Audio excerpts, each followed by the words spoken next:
എല്ലാവർക്കും നമസ്കാരം. നമ്മുടെ മറ്റൊരു വീഡിയോയിലേക്ക് സ്വാഗതം. കുറേ നാൾ കഴിഞ്ഞിട്ട് നമ്മൾ ഫീഡിംഗ് ഡ്രസ്സുകൾ റീസ്റ്റോക്ക് ചെയ്തേക്കുവാണ് കേട്ടോ. ഫസ്റ്റ് ഞാൻ തീട്ടേക്കുന്ന മോഡലാണ്. നിങ്ങൾക്ക് കാണുന്ന പോലെ നല്ല ഫിനിഷിങ്ങിൽ വയറിൻ്റെ ഭാഗമൊക്കെ നല്ല ഫ്ലീറ്റൊക്കെ വന്ന് കവർ ചെയ്യാനും അതുപോലെ രണ്ട് സൈഡിലും കൺസീൽഡ് ആയിട്ടുള്ള സിബാണ് ഫീഡിങ്ങിന് കൊടുത്തേക്കുന്നത്. ഗ്രേ കളറിൽ ഒരു സ്ട്രൈപ്പ് പാറ്റേൺ, ഒരു വൈറ്റും ഗോൾഡും വരുന്ന ഒരു സ്ട്രൈപ്പ് പാറ്റേൺ നിങ്ങൾക്ക് ഓഫീസിൽ പോകാനും ഡെയിലി അങ്ങനെ കാഷ്വലായിട്ട് ഇടാൻ പറ്റിയ നല്ല നീറ്റായിട്ടുള്ളൊരു കുർത്തിയാണ്. പ്ലീറ്റ്സ് വന്നേക്കുന്ന രണ്ട് സൈഡിലായതുകൊണ്ട് സ്റ്റൊമക്ക് അങ്ങനെ വയറങ്ങനെ ഒരുപാട് ബൾജ് ചെയ്യാതെ നീറ്റായിട്ടിരിക്കാൻ ഞാൻ ഇട്ടേക്കുന്ന പോലെ കേട്ടോ, നല്ല നീറ്റായിട്ട് വരും.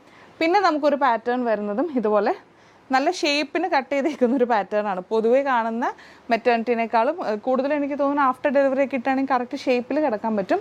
എന്നാൽ രണ്ട് സ്ഥലത്തും ഇതുപോലെ കൺസീൽഡ് സിബും അത്യാവശ്യം ഗ്ലാസ് വർക്കും എംബ്രോയിഡറി ഒക്കെ കൊടുത്തേക്കുന്ന കാരണം ഒരു ഫംഗ്ഷൻ ഇടാനുള്ള ഒരു ലുക്കിൽ. ഇതിൻ്റെ കളർ വരുമ്പോൾ നിങ്ങൾക്ക് ക്ലിയർ ആണോ എന്ന് അറിയില്ല കേട്ടോ, ഒരു മെറ്റാലിക് ഗ്രേ പോലെയാണ്. അപ്പം അത്യാവശ്യം ഒരു പാർട്ടി വെയറിനുള്ളൊരു ഷൈനിങ് ഉള്ളൊരു കുർത്തിയാണ് ഇത്. രണ്ടും ഒരു 1000 ഉള്ളിൽ 899 ആണ് കേട്ടോ. രണ്ടിൻ്റെയും റേറ്റ് വരുന്നത് 899 ആണ്. ഷിപ്പിംഗ് ഉൾപ്പെടെയാണ്. കേരളയിൽ ഷിപ്പിംഗ് ഉൾപ്പെടെയാണ്. അപ്പോൾ കൂടുതൽ ഡീറ്റെയിൽസ് അറിയാൻ വാട്സപ്പ് ചെയ്യുക. See U.